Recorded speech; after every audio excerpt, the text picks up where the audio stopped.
Iyi ni radiyo u Rwanda ijwi rya guverinoma y'u Rwanda ikorera mu buhungiro.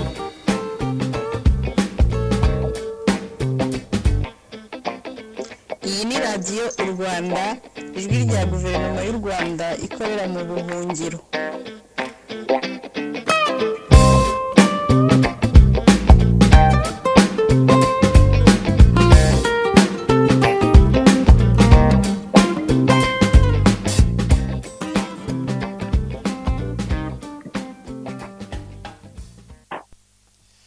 Inshuti bakunzi ba radio yacu rero turagarutse, reka dutangire, reka mbagezeho umutumirwa wacu. Uyu munsi turi kumwe muri studio na bwana Jean Bosco Habiyaremye, akaba nkabagira ngo muhe ijambo abibwire hanyuma dutangire ikiganiro nyirizina. Bwana Jean Bosco, muratwumva? Yego ndabumva bwana Shaste. Ikaze rero muri studio za radio u Rwanda. Ubu baragukurikiye abantu hirya no hino, abakurikira radio yacu, radio u Rwanda baguteza amatwi ngaho. Jean Bosco ni muntu ki muri kano kanya? Jean Bosco ugiye kuganirira abanyarwanda, ni muntu ki Jean Bosco? Ndabashuhuje, nkuko ubimbajije, nitwa nyine Jean Bosco Habiyaremye, niyo mazina yanjye. Nkaba nubatse, nkaba naravukiye mu Rwanda mu cyahoze ari perefegitura ya Kigali ngari, ubwo komine ni Ngenda. Niho navukiye ndahakurira, ariko ntago nahakuriye cyane kuko haje kuza intambara nyine turahunga. Ubwo njye naje guhunga njya nyuri Burundi, hanyuma ngomeza njya muri Tanzania. Ubwo Tanzania nza kuhava ducyujwe ku ngufu muri 1996, ngaruka mu Rwanda. Ubwo mu Rwanda naje kuhava nanone nyine ndahunga njya muri Kenya, mva muri Kenya nza muri Norvège. Ubu tuvugana ndi muri Norvège. Hanyuma rero icyo ngeho nuko ndi magarariye ishyaka Ishema muri Scandinavia. Urakoze cyane bwana Jean Bosco. Ndika tubonereho nakanya rero dusuhuze abanyarwanda bose banyuze muri iyo nzira itandukanye y'ubuhungiro, arabahunze bakagera hanze y'igihugu banasubirayo ndetse bakongera bagahunga. Urabona ko ni ikibazo gikomeye cy'ubuhunzi gikomeje kuzuzubya abanyarwanda. Bwana Bosco rero urakoze kutwibwira no gusuhuza abaduteza amatwi. Uyu munsi insanganyamatsiko ni ukurebera hamwe uburyo ikibazo cy'ubukene gikomeje kuba akarande mu Rwanda. Wowe Bosco nk'umuntu ndetse witabiriye politiki, ukaba ari n'umuyobozi mu ishyaka Ishema ry'u Rwanda, icyo kibazo ko ugikurikirana, ubona giteye gite? Ikibazo cy'ubukene mu Rwanda ukibona ute muri kino gihe? Ukajya unaduha n'ingero nyine wenda ukunakurikije n'ibyo uzi. Ijambo ni ryawe. Ikibazo cy'ubukene mu Rwanda rero ni insobe, kiragoye kubera ko ni ikibazo politike, ni ikibazo gikorwa n'abayoboye u Rwanda ubu ngubu, atari uko ari ikintu kibagwiririye, ahubwo niyo politike yabo, niwo murongo. Kubera ko nk'urugero natanga ni uko nk'iyo ubwiye umuturage ngo hinga ibi, kandi ari we mu by'ukuri ubuzi isambu yiwe uko iteye, niba isambu yiwe ifite isambu y'umuturage ifite imiringoti 4, iyo miringoti ishobora kuba yera ku buryo butandukanye, noneho we akabazi igihingwa ashobora kuba yahinga mu muringoti runaka. Iyo umutegetse rero ngo hinga ibi, urumva ko icyo gihe nta kintu umumariye, umuvangiye. Iyo ngero ni politike nyine mbi ituma nyine ubwo bukene bukomeza. Ubwo rero ngiye mbibona ko ari ikibazo cya politike nyine, kugira ngo ubutegetsi buriho bukomeze nyine bunagire n'ingufu, bukomeze bubeho. Niyo turufu muri make, niko navuga, niyo turufu. Ntabwo rero icyo kibazo gishobora kuba cyarangira igihe system ariko yubatse, ibyo abantu bakora byose ntago bishoboka igihe iyo system yabiriho. Kugira ngo ikibazo cy'ubukene kirangire nuko nyine iyo system yaba itakiriho. Naho igihe iyo system ikiriho, iyo leta ifite iyo politiki imeze gutyo yo kuvuga ati kugira ngo abantu nzabashe kubakontorora nuko ngomba kubanza ngabakenesha urabona umuntu waburaye ntago ashobora kugira ikindi kinatekereza ku ruhande uretse gutekereza ngo ejo nzarya iki, ejo bizagenda gute. niyo politiki ya FPR rero, niyo mpamvu kuva bafata ubutegetsi kugeza na n'uyu munsi byagiye nyine bigenda kuriya n'inzara idashira. Ikindi kandi nameraho mvuga ngo ni ikibazo cya politiki, ni uko ugiye ukareba kuva FPR yafata ubutegetsi, ibintu byarahindutse. Bahise bafata abantu benshi cyane barabafunga, bafunga abantu bari bazi gukora, bashoboraga kuba bakora bakiteza imbere bagateza n'imbere igihugu, barabafunga, abandi barabica. Ubwo urumva rero niba babafunze, abasigaye biragenda gute? Abasigaye baraherera mu kugemura, ugasanga abantu bari mu mayira adashira adahoraho, batabasha kuba bakwicara hamwe ngo bahinge cyangwa se bagire ibindi bikorwa bakora. So ibyo byose rero nibyo byatumye kuva muri 1994 kugeza na n'uyu munsi igihugu kigira ubukene buhoraho. N'iwacu aho nkomoke Bugesera, nabajije umubyeyi wanjye ubundi bite amapfa yahozeho hano igihe cy'izuba cyahozeho cyangwa se n'ibyo nabonye igihe nari mari. Ambwira ko mu by'ukuri igihe cyageraga gutya nyine izuba rikava, ariko ntago byatezaga ikibazo cyane, kubera ko abaturage babaga bahinze ibyo bashaka, bejeje muri periode runaka, noneho yenda umwaka ukurikiyeho haramuka habayeho amapfa, ariko bakaba bafite ibiryo bihagije kubera ko babaga barahunitse. Ariko ubu ngubu ntago ariko bimeze. Abantu inzara irabica, abantu nta kintu bafite. Abari bafite nk'ibishanga bagiye babibaka, donc urumva niba umuturage umwatse igishanga kiwe yifashishaga igihe izuba ryacanye, ntago bavuga ngo uwo muntu urimo uramuteza imbere, uwo muntu urimo uramukenesha, kandi ubibona ko urimo umukenesha. So niyo mpamvu rero nge mvuga ngo ntago ikibazo cy'ubukene gishobora gucika muri kiriya gihugu igihe mu by'ukuri ikigitera ari impamvu za politiki. Ntago ari uko ikirere cyahindutse, uruhare runini ni uko ariko ubutegetsi bwubatse. Niyo mpamvu rero ituma iwacu ubukene budashobora kuba bwahacika. Murakoze. Urakoze cyane Bwana Jean Bosco. Uragira uti ikibazo cy'ubukene kiraturuka mu nkurikizi z'intambara, kubera ko bafashe abantu benshi cyane barabafunga, abari bashoboye gukora bose babata kwa kajwiga, niko navuga. Ibyo rero bikagira uruhare nyine mu kugira ngo ubukene bubeho, kubera ko abakoraga, ikintu cya mbere gituma ubukene bugabanuka nuko haba hari ibintu bisarurwa cyangwa se bikorwa. Niba rero abagomba gukora bafunze, hakaba abandi basigaye bakaba bagomba kubagemurira, birumvikana rwose ko ibyo bintu nta kuntu bitagira ingaruka ku baturage, cyangwa se bitagira ingaruka ku musaruro w'abaturage. Ikindi wongeyeho nuko hajemo iki kibazo cy'amapfa, kuko ujya wumva ko abayobozi b'u Rwanda hari igihe bajya bavuga bati impamvu hari ikibazo cyangwa se hari ibibazo by'inzara, bati hari ni ibihe by'ikirere byahindutse.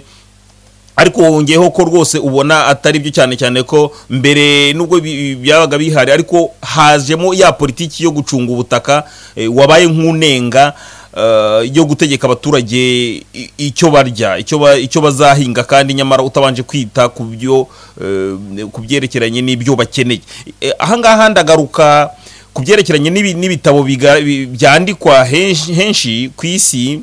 Abahanga mu by'ubukungu basanga igituma ibihugu bibura ibyo kurya cyane muri Afurika biterwa na politiki yabayeho yo guhinga mu by'ukuri ibyo batarya, guhinga ibyo bazajya gucuruza cyangwa se ibizajya gucuruzwa mu mahanga, akaba ari byo bituma akaba ari byo bishyirwamo imbaraga, mu gihe umuturage cyo yari kurya kikibagirana. Ibi biragaragara kuko niba tufata urugero, niba ufasha abaturage kwa guti rero mugiye guhinga indabo, ngira ngo urabizi ko Bwana Bosco, ngira ngo urabizi ko haraho byagiye biba bakabati ahangaha hazahingwa indabo. Za ndabo umuturage ntago azaburara ngo agende ajye gusoroma indabo. Za ndabo zigomba kuzagira igihe zizerera kugira ngo zizacuruzwe, zizafate ikirere zijye kugurishwa bunaka, noneho ubona amafaranga wazihinza, abona amafaranga, ayo mafaranga bari yajyana ku isoko. Ibyo rero bikaba ari ibintu bikomeye cyane kuko biba bivuze ngo umuturage ntago agishoboye kwihaza, ahubwo we azahazwa n'isoko. Ibi byo by'isoko bihakazamo ikintu gikomeye cyane ngira ngo turubuze kugarukaho mu kanya, kuko isoko ni uvuze ngo nzahinga indabo ariko nzagura ibigori biturutse muri Uganda. Nko mu kanya wabonye ngira ngo urabikurikirana ko umupaka w'u Rwanda na Uganda urafunze, bityo ibicuruzwa bituruka muri Uganda ntago biribuze kuboneka, bya bigori ntibibuze kuboneka. Nuko ngo nuwaba yarahinze za ndabo cyangwa se yaracuruje cyangwa se yarahinze ikawa, tuvuga umuntu muhinzi w'ikawa cyangwa w'icyayi, icyayi ntaga kirya, ikawa ntaga yirya. Ni ngombwa ko habonekaho na politike yo kugira ngo abantu babashe kuhinga ibibaramira mu gihe bagitegereje ko bwa bukungu bundi ngandura bukungu bya bindi ngandura bukungu bizabageraho. None Bosco, nk'iyo urebye uravuga uti ubukene burahari kandi burigaragaza. Hari ibintu umuntu areberaho ko yareberaho akavuga ati dore ikintu kigaragaza ubukene. Icya mbere ni ukureba niba urugero niba abaturage barya bagahaga, abaturage niba babasha kwigurira akambaro, abaturage niba babasha gutura heza, inzu zabo zimeze zite, ese nyakatsi barayirwanyiriza bakayishobora. Wowe ubibona ute ukurikije cyane duhere ku cyo kurya, kuko ubukene bwa mbere na mbere yuko abaturage abantu batekereza ku byerekeye kwiteza imbere, icya mbere bagomba kuba bafite umutekano umunda. Reka duhere kuri icyo ngicyo wenda kubyerekeranye n'ibyo kurya, turareba ibyo kurya, byo kwambara, naho kuba. Ibintu bitatu, kuko ni nabo bavuga abahanga mu by'ubukungu bavuga ko ibintu bitatu bya mbere bituma umuntu avuga ko yateye imbere nuko babasha kurya, akabasha kwambara, akabasha no gutura heza. Reka tubanze duhere kuri ibyo bintu bitatu bya mbere, utubwire wowe uko ubibona. Ese ubona mu Rwanda koko ibyo bintu bitatu babifite? Ijambo ni ryawe. Chance, turakoze kumpa ijambo.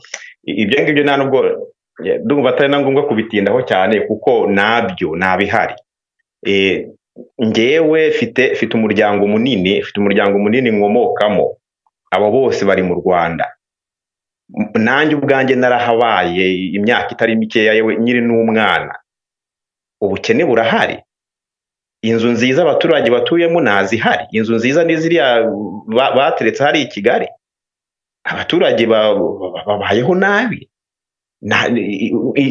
Imyenda ntabwo waba utariye ngo ubona yo kugura umwenda mwiza cyangwa se ubona yo kugura isabune. So ibyo byose nabihari. Ibintu tubona, amazu meza, ni ibyo tubona hari mu mujyi nyine bashyize hari byo bazajya bereka abanyamahanga batazi ibibera mu Rwanda. So umuturage mu Rwanda, umunyarwanda abayeho nabi. Inzara iravuza ubuhuha mu duce twose t'u Rwanda. So ndumva rero rwose nibyo ngibyo navuga, niriho njya kuvuga menshi. Ibyo ngibyo rwose nabihari. Umuturage ntago abayeho neza, nta nzu nziza afite, nta mwenda mwiza afite. Umwenda mwiza se waba utabonye icyo urya ngo umwenda mwiza ukawukura he? Isabune yo kumesa wayikura hehe utabashije kuba wahinga ikintu ushaka ngo noneho ugurishe ukurikije uko wejeje? No, nabihari Chance, nabihari. urakoze cyane mu kanya wigeze kugaruka ku byerekeranye n'ubukene nyine uvuga kuri politiki y'ubutaka, iriya politiki y'ubutaka yo kuvuga abantu ngo bahinge ibingibi hirengagijwe ibyo bakeneye. Abantu benshi cyane bakunze kubivuga ndetse birandikwa ariko ugasanga ubutegetsi nta kintu bibabwiye. Ngira ngo ejo bundi ubwo Paul Kagame yari yasuye abantu bo muri Nyamagabe, nawe yagarutse kuri iki kibazo cy'ubukene, avuga ku byerekeranye n'abana bafite ikibazo cy'igwingira kubera ko nyine badafite ibyo kurya bihagije. Hari abatekereza bakavuga ati ubukene mu Rwanda hari buterwa nuko abaturage baba ari benshi. Icyo kibazo wowe ukibona ute Bwana Bosco? Abaturage kuba ari benshi eske ntago ari cyaba ari cyo kibazo hari? Oya, icyo ngicyo ntago ari cyo kibazo. None se u Rwanda nirwo rwonyine se rufite abaturage benshi muri kara gace kandi babayeho neza? Ikibazo ntago ari abaturage, ikibazo ahubwo ni ubuyobozi. Erega abaturage bashobora kuba ari na benshi ariko ukababyaza umusaruro. Donc igihugu gishobora kuba gifite abaturage benshi ariko noneho kikaba gifite politike nziza, yenda se duhereye se nko ku burezi, ugasanga igihugu kiratanga uburezi bufatika, uburezi nyabwo, noneho babana barangije kwiga nubwo yenda kiba kitabasha kuba cyababonera akazi bose, ariko noneho kikaborohereza inzira, kikabafungurira amayira, bwa buhanga bafite, bwa burezi nyabwo bahawe, bakaba bajya guhaha hanze. Ariko ibyo ngibyo ntabihari. Ibyo ngibyo rero bidahari, ntago wavanga ngo abantu babaye benshi ngo niyo mpamvu ituma inzara ica ibintu mu gihugu. Ntago ari ukubera abantu benshi, ahubwo ni ukubera politike mbi. Donc nubwo abayobozi bashobora kuba bagenda bakavuga ngo ubukene nibyo ngibyo, niyo mvugo bari kubwira abo ngabo bari aho ngaho, ariko nabo ubwabo bazi neza ko icyo bashyize imbere si uko barajwe ishinga n'uko umuturage yaburaye cyangwa se adafite icyo arya, ni ukubivuga ku magambo. Ikibazo rero ntago ari icy'abantu benshi, ikibazo ahubwo ni icy'ubushake buke bw'abari ku butegetsi kubera mu by'ukuri inyungu zabo. Kugira ngo FPR ikomeze gume ku butegetsi ni uko itindahaza umunyarwanda nawe yagira ikintu kinatekereza uretse gutekereza ngo ejo nzarya iki, ese yenda uyu munsi mbonye ko ndya ejo ho bizagenda gute. Umuntu nawe yagira ikindi kinatekereza, nawe yabasha kureba ukuntu igihugu cye kiyobowe kubera ko na capacity afite. Niyo politike yabo nyine, niko bakora kugira ngo bazagume ku butegetsi. Ngewe nuko mbibona ikibazo ntago ari icy'abantu benshi mu gihugu, ikibazo ni icya politike. Urakoze cyane. Ikibazo ni icya politiki. Mu by'ukuri niba politiki ari mbi, birumvikana ko n'abaturage bizabagora kugira ngo babashe kubaho neza. Nanone umuntu yabirebera ku bushake bw'iyo politiki bwo gushora neza imari. Abantu ababikurikiranira hafi bakunze kubona ko imari ya leta icunzwe nabi muri kiriya gihugu. Bwana Bosco, wowe ubibona ute? Imari ya leta icunzwe nabi, ngira ngo wanahera no kubyerekeranye ikintu kimwe kitwa guhanga umurimo. Guhanga umurimo ni ikintu abantu batozwa. Abanyeshuri akenshi iyo bari mu ishuri barababwira bati mwebwe muzihangira imirimo, ariko hakaba hari ikintu gikomeye cyane. Ntabwo ushobora kwihangira umurimo from nowhere.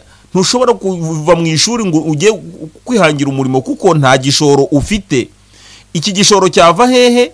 Cyagombye guturuka mu bushake bwa leta, mu bushake bwa politike y'igihugu yo gushyiraho ibigo biguriza abantu babishoboye kandi bafite ubumenyi kugira ngo babashe gushora nyine muri ibyo bintu. Ariko bitewe nuko igihugu gifite amafaranga makeya kandi acungwa nabi, ndagira ngo Bosco iki kintu kigarukeho nk'amafaranga agenda mu ngendo z'umukuru w'igihugu aho agenda yiruka isi yose, ayo n'amafaranga yagombye gushyirwa nko muri icyo kigega cyo gushora imari, urubyiruko rugakora amashyirahamwe yo kubaza, amashyirahamwe yo gukora ibintu bitandukanye, amashyirahamwe y'ubucuruzi bw'imyaka, urugero bw'imyaka, ubucuruzi bw'imyaka ku buryo imyaka iba myinshi hanyuma ibiciro bikagabanuka.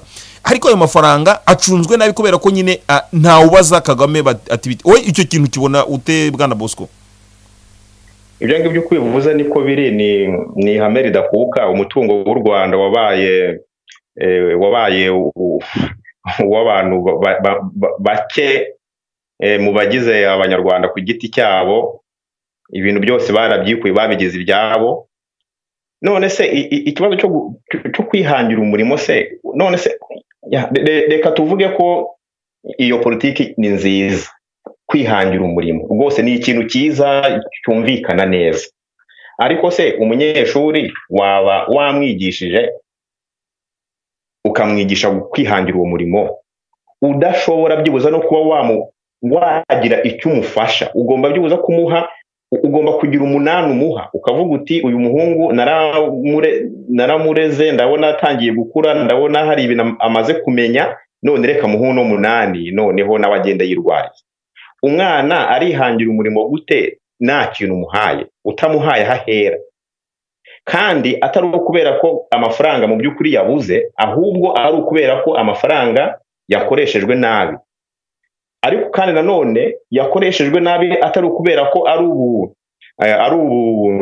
yenda ari uburangare bw'abayobozi, ahubwo ngewe mbibona ko ni ubushake, kubera ko niyo gahunda. Shaste niba wibuka, ubanza ari umwaka ushize aho u Rwanda rwatanze akayabo k'amafaranga menshi y'u Rwanda yahawe iriya kipe ya Arsenal. Ntabwo ndi ku mubare uko wanganaga, ariko bagize gutya batanga amafaranga menshi ngo kugira ngo gusa ngo ku myenda ya Arsenal ngo bandikeho ngo ngwino usura u Rwanda, ngo sura u Rwanda. Bagafata amafaranga menshi yakagombye kugira ikindi kintu yakorera umunyarwanda gifatika, ngo nibagende ngo bandika, ngo ni publicité bari gukorera ngo u Rwanda, ngo niba bikora gutyo ngo bajinjiza amafaranga menshi. Ibyo ngibyo urumva ari ibintu ubwira umuntu ngo niyihangira umurimo. So ibintu byinshi rero babyicangana, ariko atari ukuvuga ngo nuko batabishaka, ngo nuko batabibona, baba bari kubibona gusa bobo niwo murongo kugira ngo bazakomeze bakindahaze abantu, ubundi bakomeze biyoborera ubuziraherezo. So amafaranga y'u Rwanda menshi akoreshwa mu buryo budafite 10 na kangahe rwose, mu bintu bidafashije. Ugasanga perezida wa Repubulika ingenda ahoramo zidashira, zitwara akayabo k'amafaranga, umwana w'umunyarwanda ari kwicwa n'inzara. So amafaranga y'u Rwanda rwose akoreshwa nabi cyane, ingero ni nyinshi cyane. Urakoze cyane Bwana Bosco. Ngira ngo kubyerekeranye no gukoresha amafaranga nabi, ntekereza ko abantu bose benshi babifitemo uruhare, na cyane ntago uyakoresha nabi ari we wenyine ufite uruhare, ahubwo n'inteko ishinga amategeko yagombye kuba icunga neza uburyo ki imari ya leta ikoreshwa. Nta na rimwe inteko ishinga amategeko y'u Rwanda yari yahamagara Kagame ngo imubaza ati ko izi ngendo wagiyemo zatwinjirije iki, ese zakoreshejwe amafaranga ngana iki? Ntago ari yo byonyine by'izira ngendo. Waruvuze uvuze ikintu gikomeye cyane, cyari amafaranga yahawe ikipe ya Arsenal.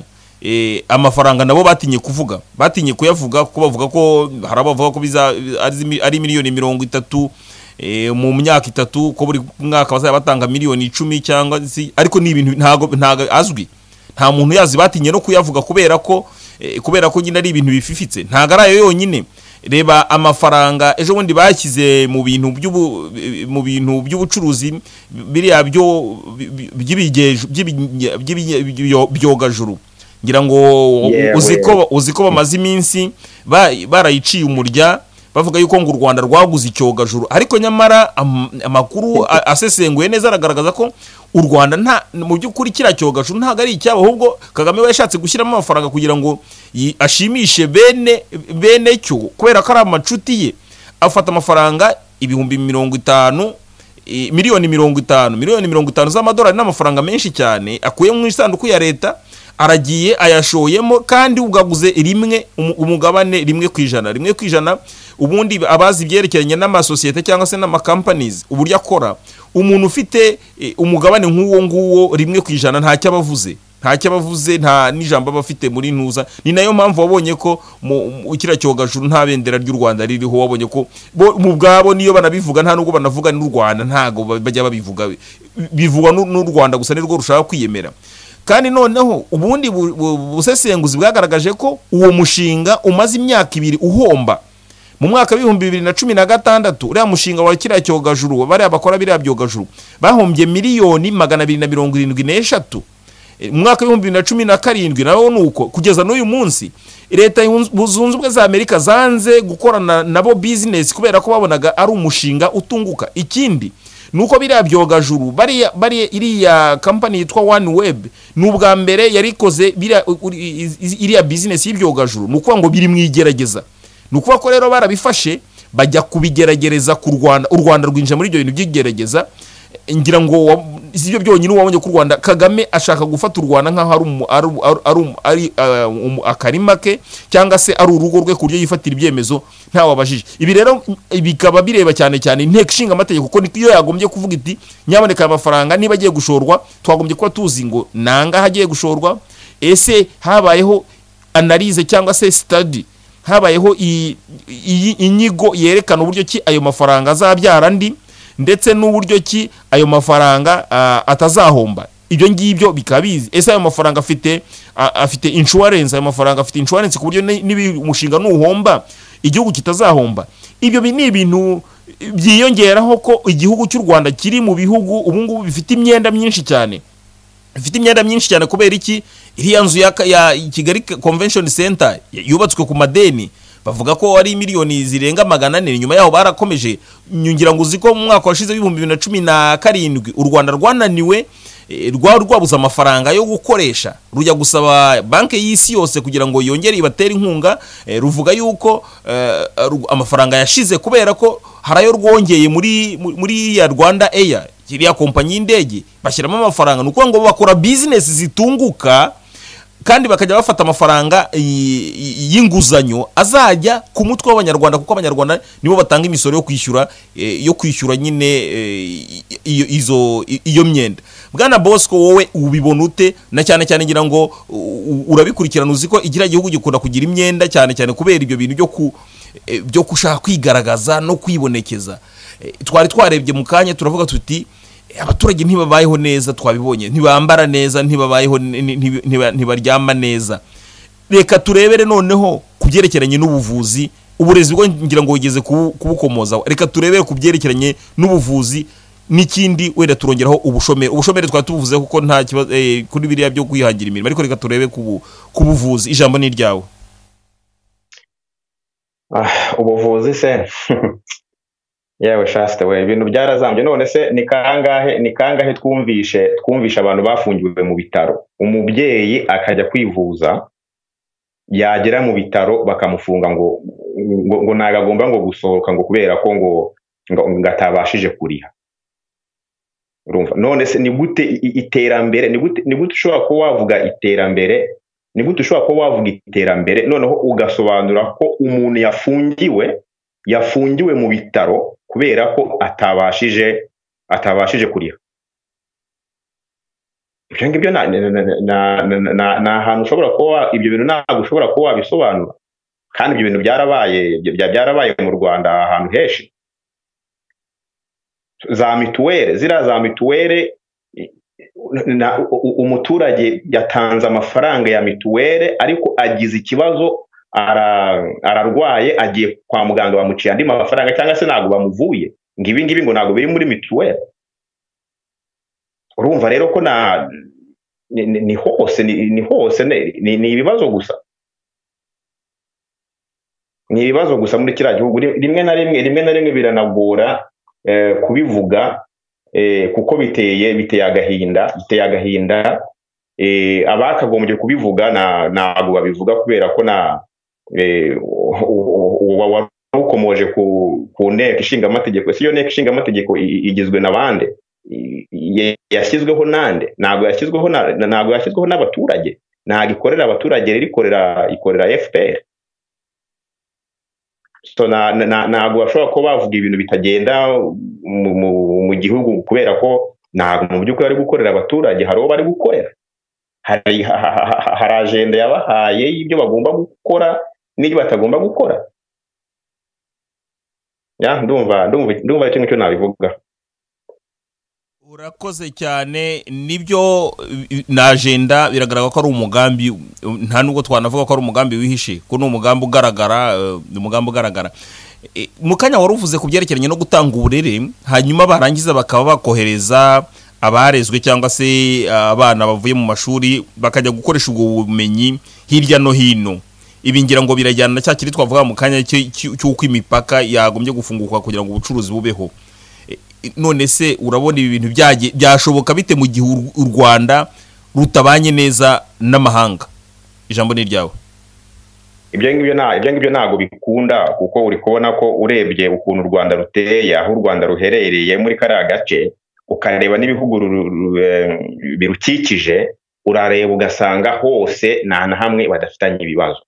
Uganda ni ibibazo, Tanzania naho nuko, Burundi nuko, Kongo nuko. None se politike nk'iyo ngiyo yo kuba utabasha kuba wakumvikana n'abaturanyi bawe, muhahirane, urumva se byagenda gute? Ntabwo bikunda.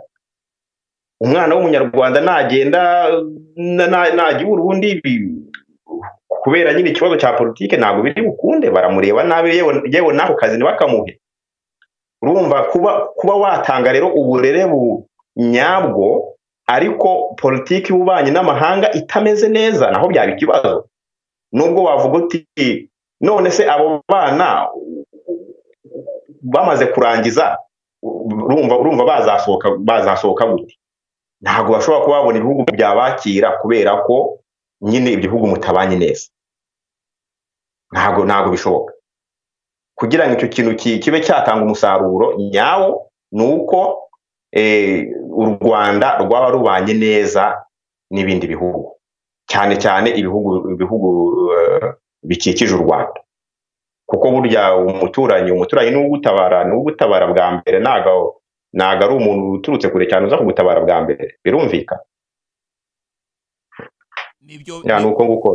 Nibyo birumvikana. Kandi urabona ko nk'ubu uyu munsi wa none byari bimaze iminsi bivugwa biriya bibazo biri hagati y'u Rwanda na Uganda.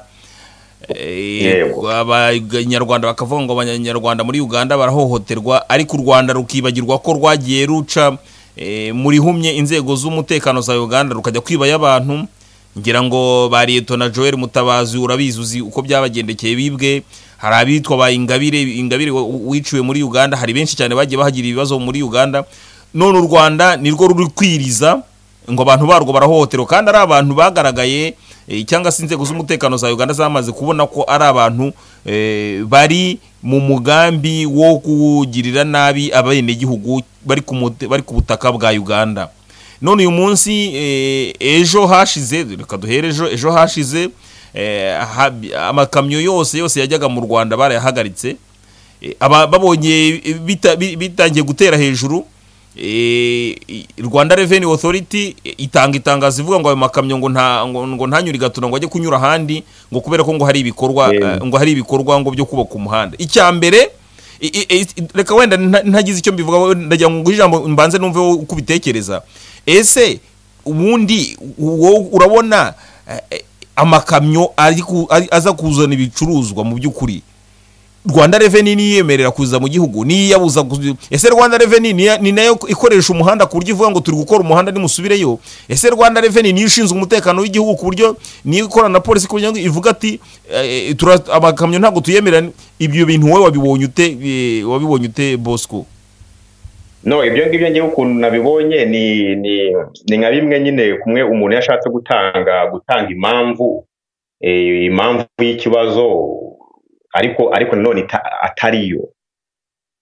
Ibyo ngibyo nta hantu bihuriye n'abashinzwe gusoresha ntago ari byo. Umwuka mubi hagati y'u Rwanda na Uganda umaze igihe. U Rwanda rwagiye rukora ibintu bikorwa by'iterabwoba, gushimuta abanyarwanda muri Uganda, ibyo bintu byarabaye. Kwinjira mu nzego z'ubutegetsi bwa Uganda bakagerageza kuneka iperereza, ibyo bintu byarabaye kandi abagande nabo ubwabo babishyize ahagaragara. Ikibazo rero kiri hagati y'u Rwanda ni ikibazo kiri hagati y'u Rwanda na Uganda mu buyobozi. Biriya rero ni ibintu ubuyobozi bwo bwavuze buti mu byandike gutya, mu bivuge gutya, mu bisobanure gutya, kugira ngo yenda se dukomeze tujijisheho gatoya. Ariko ni ikibazo ni ikibazo kiri hagati y'ubuyobozi, ntabwo ari ikibazo kiri hagati ya Rwanda Revenue, na ahantu bihuriye. Ariko ikintu gitangaje ni uko igihe cyose u Rwanda muri ya manyanga nyine FPR igomeza gukoresha, ikintu cyose iyo kibaye itangira kwigira nyoni nyinshi, ni twebwe barimo baturenganya, twebwe turarengana, niko bameze, niko bakora. So ntago ari ibintu bitangaje biriya, niko bakora.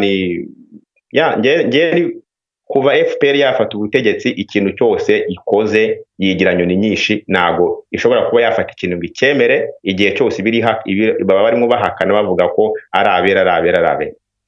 Ariko ikibazo kirazwi, nago Uganda ifata umuturage w'umunyarwanda uri hariya hepfo mu Buganda urimo wishakishiriza imibereho, ngira amufashe iramufunze. Uwo bafashe nuko baba bazi neza ko uwo muntu arimo abahungabanyiriza umutekano. Kandi ibyo bintu rwose birahari muri kiriya gihugu. Ibyo ndabizi kuko nagira ngo nibutse wenda batwumva, kandi nawe umenye utabizi ahari. Nge buriya Uganda nayibayemo kandi nayimazemo imyaka 3. Muri Uganda nta muntu ushobora buriya Uganda hari ukuntu yateye imbere. Buriya hari ibintu ushobora kureba ko igihugu kiracyari mu nzira y'amajyambere, ariko burya ibihugu bifite uko itandukaniro ryabyo. Muri Uganda nta hantu ushobora kuba mu mutekano ukikorera ibyawe byo ushatse, ukaba wakwicururiza cyangwa se ugakora ibikorwa byawe, ukagenda ugakora imirimo yawe igihe cyose, nta muntu uhungabanyiriza umutekano, nta kurya urwara. Kuba rero biriya byarabaye, abo ngabo leta ibabaje leta, akenshi ni abantu baba baragiye kwivanga mu nzego z'umutekano za Uganda, bashaka cyane kuneka cyangwa se bashaka kugirira nabi ubuyobozi. Ngira ngo urabyibuka ko umwaka ushize byanavuzwe ko inzego z'umutekano cyangwa se inzego z'ubutasi zo mu Rwanda zashaka kwica Museveni.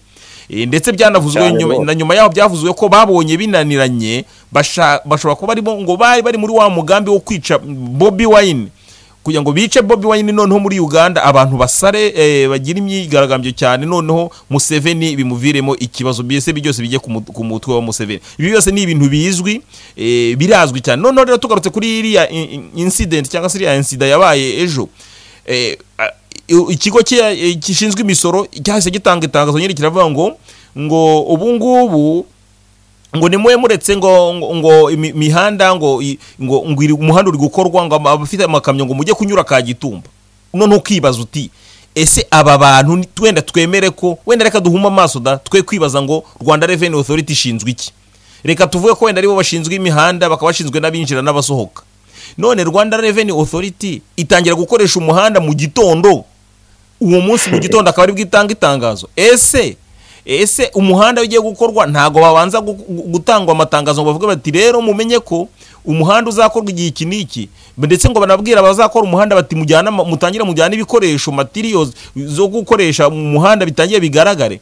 Ese bajya gukora ibyo ngibyo bari bayobewe ko kugira ngo imodoka ive ikampara izagenda igere Katuna bifite amasaha bitwara, kuki batafashe igihe ngo batanga amatangazo hakiri kare, bavuge bati guhera igihe iki niki kuzageza igihe tutazi abafite imitwaro bajyaga banyura Gatuna muzanyure Kagitumba. Kandi ngewe amakuru nabashije kubona aturuka muri Uganda nuko ntabwo ari Gatuna gusa, naburiya bavuze ngo amakamyo ngo nyure Kagitumba, hari ntabwo ariho honyine, kuko none se ko bari babujije n'abaturage n'abana kujya kwiga, babuza ku mupaka wa Gisoro, ku mupaka wa Cyanika, ku mupaka wa Gisoro hose bari babujije abantu, mu Rukiga hose ahantu hinjiriraga ibintu biturutse muri Uganda hose bari babihagaritse. None babonye rero bikaze, abanya-Uganda bari kuvuga bavuga bati ntago byumvikana. Uyu munsi nibwo wabonye Minafete uriya Sezibera nibwo yatanze itangazo aravuga ngo abanyarwanda ngo ntibajye muri Uganda, ngo ntibemererwe kujya muri Uganda, ngo bagira inama yo kutajya muri Uganda. Ariko inkuru yari yasohotse ejo muri Uganda yagaragazaga ko abaturage n'undi bajya muri Uganda bageraga ku mupaka, bahagera bakabareba, basanga ari umunyarwanda ugiye muri Uganda bakamuvanamo, we ntibamwemerere kujya muri Uganda, bakareka abakongomani, bakareka abanya-Uganda, bakareka abandi n'abarundi bashaka kujya muri Uganda bakagenda, ariko nta munyarwanda bari kwemerera kujya muri Uganda. Ibyo rero biragaragaza ko nyine ni muri biraza kugira intuzi ikomeye cyane, ingaruka ikomeye cyane, na cyane kuri ingingo turi kuganiraho y'ubukene, kuko abanyarwanda basanzwe ntago ibiribwa burya ntago ibiribwa tugira mu Rwanda ntago bihagije, ibyinshi bituruka muri Uganda, ndetse n'ibindi uziko hari bituruka muri za Kenya cyangwa se za Mombasa ku byambu bya kure bikanyura muri uriya muhanda, ariko cyane wabonye ko bibasiye ibya Uganda n'amakamyo ya Uganda. Ibi bintu se byo nyine urabona tuzabikemura dute kugira ngo abaturage nibura babashe nibura guhahirana n'abaturanyi babo? Ijambo ni ryawe. Ibyo ngibyo shastero kubikemura biragoye, kubera ko igihe cyose ari buriya butegetsi buri hariya muri kiriya gihugu wacu, igihe cyose ari FPR ntago bishoboka. Ubundi rega shaste ubutegetsi butishiriweho n'abaturage ntago buba ari ubutegetsi bw'abaturage. Ntago rero ibi bintu bishobora kuba byarangira igihe cyose FPR yicaye hariya i Kigali, kuko ntago ngewe ndi umukristo, nemera Imana, nemera ko n'ibitangaza Imana ibikora, ariko ntago Imana igukorera igitangaza wowe ubwawe nta kintu wakoze. Ntago FPR n'abayobozi bayo bazabonekerwa mu ijoro ngo buke mu gitondo cya kare bahaye abanyarwanda amahoro, ntago bikunda.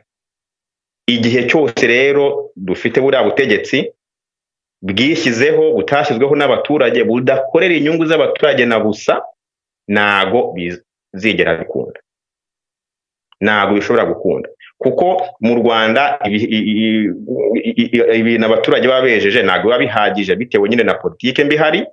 Niba rero n'imipaka y'ibihugu bituranye ifunzwe, urumva ko nyine ni ya gahunda nyine yabo yo gukomeza bagapyindagaza aho bapyindagaza, ubundi bo bagakomeza bakayobora bakiberaho bo n'abana babo n'imiryango yabo, nta kindi. Naho ku baturage basanzwe byo nta kibazo baba bafite. Ikibazo rero ntabwo gishobora kuba cyakemuka igihe FPR kiri kuri abutegetsi, kuko ntabwo mbona ko izigera igira ubushake bwo kumva ko igomba kuganira, kugirana umubano n'ibihugu bituranye by'u Rwanda. Ntabwo rwose ibyo bintu ngiye mbibona habe na gusa. Ndatekereza ko igikenewe mu by'ukuri no guhindura buriya butegetsi, ariko hagati aho ngaho mbere yuko n'ubwo butegetsi buhinduka, wowe urebye ukabireba nk'umuntu uri umunyapolitiki ukurikirana ibibazo by'u Rwanda hafi, ariko se wowe urebye na mbere yuko tuzakuraho buriya butegetsi tukabusimbuza ubwishyiriweho n'abaturage, uriya ubona batekereza bate mu by'ukuri? Ubona sinzi uko ubibona wowe, ijambo ni ryawe, kuko hari ibintu umuntu areba akabona birenze ubwenge. Abantu baraho baranyunyuza imitsi y'abaturage, ariko ntibanabaretse nibura ngo babanyunyuze, ariko babarekera amahoro. Intambara abantu bagahora bahanganye mu myaka 25 igashira, bahora nta gihugu bumvikana, nabo bahora ubwabo bahanganye. Wowe ibuntu bari abantu buriya ubona batekereza bate koko Bosco? Bari abantu rero imitekerereze yabo rimwe na rimwe iragorana. Ariko nanone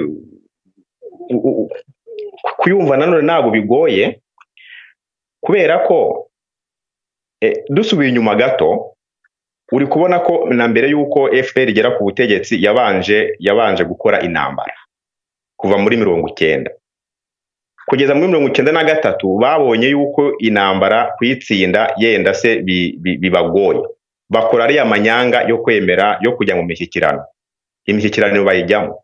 Ariko imishyikirano bayigiyemo mu by'ukuri batagamije kuzasangira ubutegetsi n'abandi. Oya, ntabwo aricyo bari bagamije, kubera yuko yenda babonaga nta gahunda bafite, donc nta mushinga ugaragara bafite bashobora kuba bazamurikira rubanda mu gihe cy'amatora, noneho ngo rubanda ibe yabaha ubutegetsi. Ibyo bintu ntabyo babonaga. Bobo rero ubutegetsi bwabo ahantu bwubakiye ni iterabwoba no kwikubira ibintu ibyiza byose by'igihugu no gukenesha abo baturage nyine. Ntabwo rero bo bashobora kuba bazagira ngo bahindure imyumvire, ntabwo bikunda, kuko bazi neza ko igihe baba bahinduye imyumvire, igihe baba bemeye ko bagomba kureka ubwisanzure bukabaho mu gihugu, abaturage bakaba batora abayobozi bitewe na gahunda abo bashaka kuyobora babahaye, ntabwo ibyo ngibyo bashobora kuba babikora. Bobo rero ni ugukomeza umurongo wabo bihaye, rimwe na rimwe nyine bakagenda bakora n'ibintu bitumvikana, bakabeshya, kubera ko kubeshya ni ibintu bazi kuva banza bavuka kugeza na n'uyu munsi. Ariko rimwe na rimwe bakanabeshya, ibinyoma babeshye bikongera bikigaragaza yuko ari ibinyoma. So ntabwo rero umuntu yavuga ngo mu by'ukuri bakora ibintu batekerejeho, ariko nanone muri uko gutekerezaho, kubera nyine ko bo ari abantu nyine ari inyeshyamba, ariko navuga hazamo no guhubuka, ugasanga ibyo bakoze yenda se bahubutse, ikinyoma bakubise hariya bihise bigaragara yuko ari ikinyoma. Ariko ibyo ngibyo nta kintu bibabwiye, kubera ko bo ntabwo baba barimo bakorera inyungu zabo, nako inyungu za rubanda baba barimo bakorera inyungu zabo. Muri make umuntu yavuga ko ari nk'abantu bameze nk'ibyihebe, bavuga bati turabikora gutya, uko bigenda kose ibyo turabimenyera tuhageze. Nuko na gutekereza ku ngaruka, oya, donc ni abantu bavuga bati turabikora gutya kuzageza ku munota wanyu. Nuko nguko rongeye mbona FPR Inkotanyi. Urakoze cyane Bwana Bosco, reka dufate akaruhuko gatoya, hanyuma tugaruke twongere turebere hamwe ingingo umuntu yareberaho ko ubukene bukomeje kugenda bunuma, cyane cyane turebeye ku serivisi zimwe na zimwe zikenerwa mu mibereho ya buri munsi, twavuga nk'amazi n'amashanyarazi. Reka turuhuke gatoya hanyuma tugaruke.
radiyo u Rwanda, ijwi rya guverinoma y'u Rwanda ikorera mu buhungiro. iyi ni radiyo u Rwanda, ijwi rya guverinoma y'u Rwanda ikorera mu buhungiro.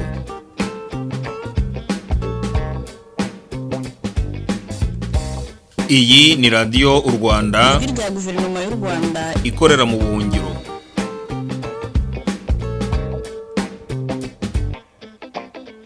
iyi ni radiyo u Rwanda, ijwi rya guverinoma y'u Rwanda ikorera mu buhungiro.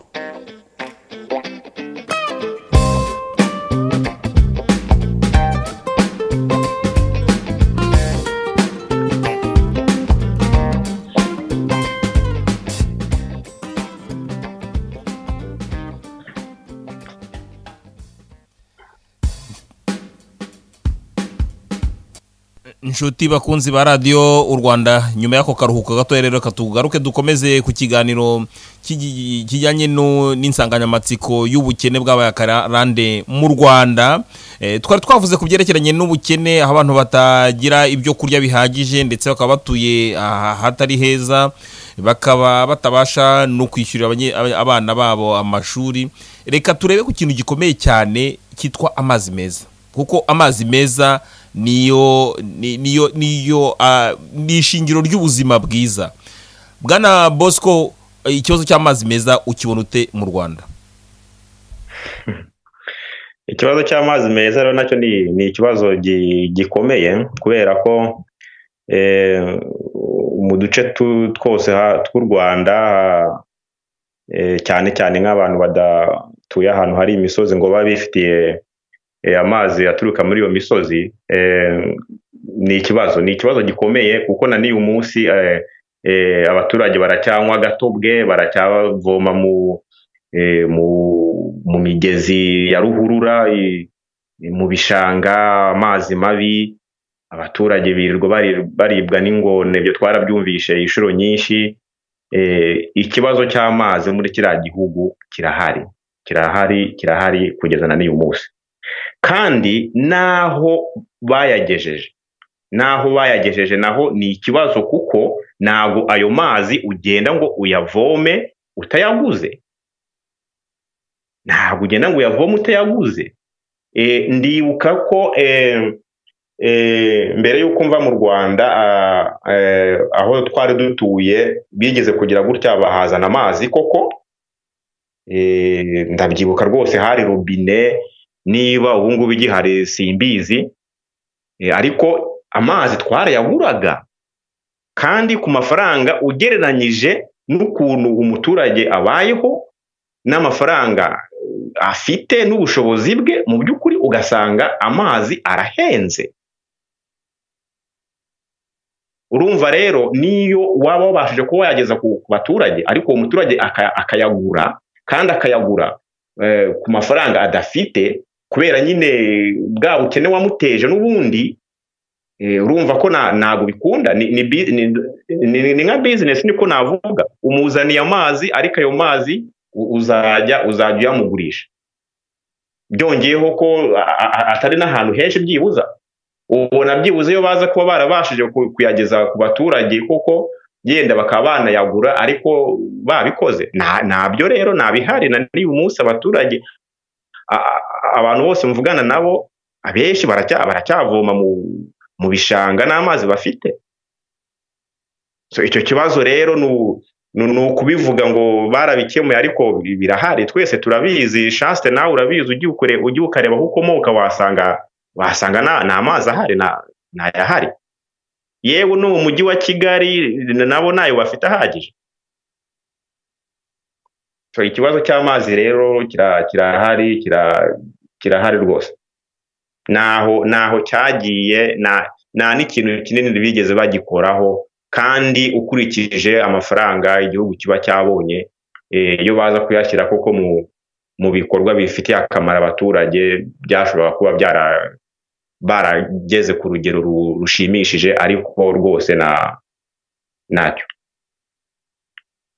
Ni ikibazo gikomeye cyane kandi amazi ari ni naho ubona nyine bari abana bagwingira cyangwa se bagwingira kubera iki abana hari icyo kibazo cy'inzara ntibariye noneho bakanakoresha n'amazi mabi bakarwara indwara zitandukanye nyinshi zitandukanye bivuga ko mu gihe kiri imbere abantu igihugu kizajya gifite ikibazo cyo kugira abantu bafite ubuzima buzira umuze. Ikibazo cy'amazi rero ni ingorabahizi kandi leta yagombye kugishyiramo imbaraga aho kugira ibindi bintu ishyiramo imbaraga. Ntekereza ko amazi meza ni ishingiro ry'ubuzima bwiza, niyo mpamvu abantu bagombye kubyitaho.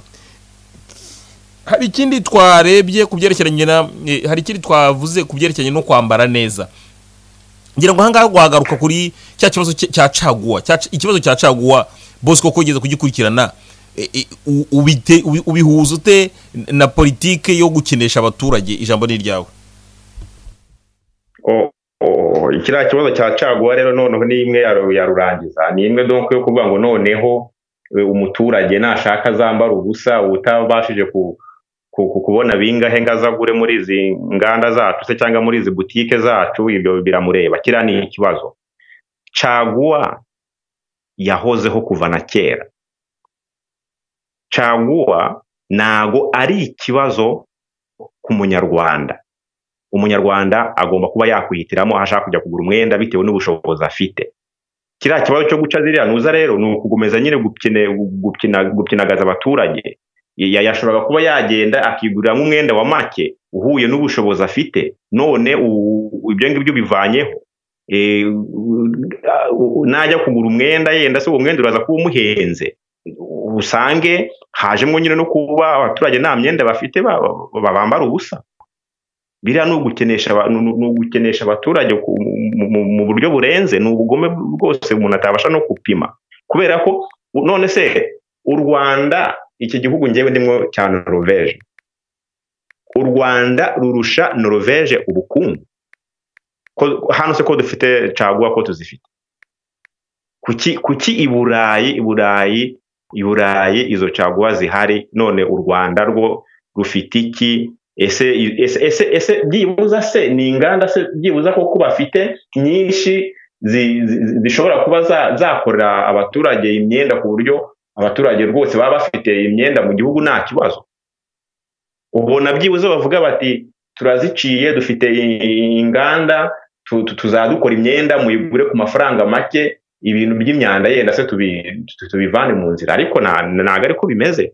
Ni ya politike yabo nyine yo kugomeza gupyindahaza abaturage, kubera ko ubutegetsi nago babuhawe n'abaturage, nago bakorera abaturage, bakorera inyungu zabo. Ngiye rwose nuko mbibona. Urakoze cyane, no gukorera inyungu za ntago bitaye ku baturage mu by'ukuri. Ariko nyamara hangaha ndagira ngo turagenda tugana n'umusozo. Nubwo tuvuga ngo ubutegetsi ntacyo bumariye abaturage, ariko abategetsi bifitemo imbaraga ibi bashobora kubihindura. Wowe nk'umuyobozi, umwe mu bayobozi b'ishyaka Ishema ry'u Rwanda, nziko dukunze kuvuga tuti abaturage babishatse bavudukana aka gatsiko. Nk'ejo buri gihe iyo mbonye nka Paul Kagame ahagaze imbere y'abaturage, abafite abasirikari nyine bamurinze, ariko ni bangahe? Harya mvuga nti aba baturage bose baramutse bagize bashye baditse bose bagavuga bati turabyanze, mpita mbona iyo filime ukuntu yabimeze.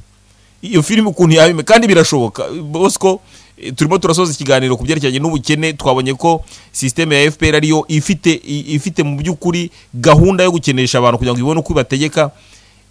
Ndagira ngo uhe ubutumwa abanyarwanda bazakomeza kugirwa agatebo kayora ivu kugeza ryari?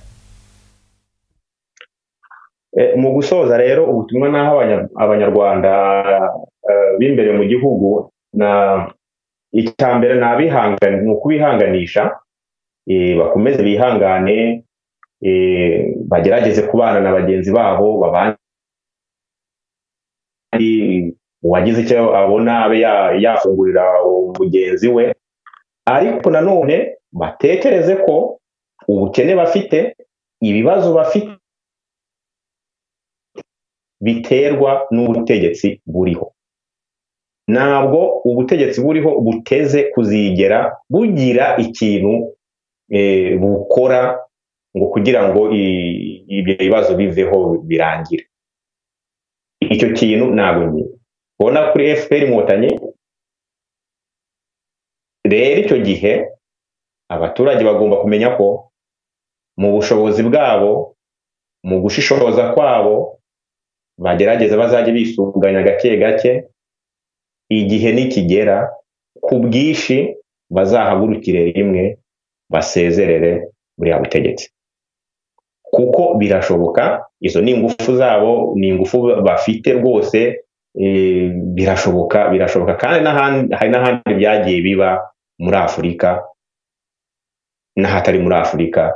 Ibyo bintu birashoboka iyo abaturage bamaze kubona ko ibintu babihaze, barambiwe, barashobora kuba bahaguruka bagafata udukoni twabo bakagenda bakavuga bati ibi ngibi turabyanze. Niba gitifu aguciye amafaranga ukabona kakurenganyije udafite, muhaguruke mutabara uwo muturage bayaciye mu muvudukane, mutangire gutyo kugeza ubwo noneho muzajya no ku rwego rwo hejuru maze ubwo butegetsi mukabukuraho. Ntabwo FPR Inkotanyi iteze kuzigera iha abaturage amahoro, ntabwo ibyo bintu izigera ibikora, kubera ko izi neza ko igituma babasha kuba babona umugati ari rya terabwoba, ari uko bagomba gutindahaza umuturage, gutyo bagakomeza bakiberaho. Igihe umuturage azaba adafite amafaranga yo kuba yenda se yagira icyo yigurira, cyangwa se yo kuba yagira umunyapolitike runaka uri mu kugerageza kureba uburyo yakwisuganya, cyangwa se uburyo ikintu yakora kugira ngo abashe kuba yagerageza kuba yavana ubwo butegetsi buriho, icyo gihe ntabwo azaba yabonye iyo nkunga yo kuba yamutera. Rero abaturage mu bushobozi bwabo muzajye mwisuganya, igihe nikigera muzasezere buriya butegetsi. Ngewe nuko nguko mbibona, ndumva ariyo nama natanga. Urakoze cyane Bwana Jean Bosco. Reka nibutse abakurikiye radio u Rwanda ko twari mu kiganiro twaganiraga na Bwana Jean Bosco Habiyaremye, akaba ari umwe mu bayobozi b'ishyaka Ishema ry'u Rwanda, akaba ari nawe urihagarariye mu bihugu bya Scandinavia. Twaganiye ku bintu bitandukanye, cyane cyane tugera tugaruka ku bibazo by'ubukene. Twanarebeye hamwe kandi ingingo y'ikibazo cy'umutekano utameze neza, cyangwa se umwuka utameze neza hagati y'u Rwanda na Uganda.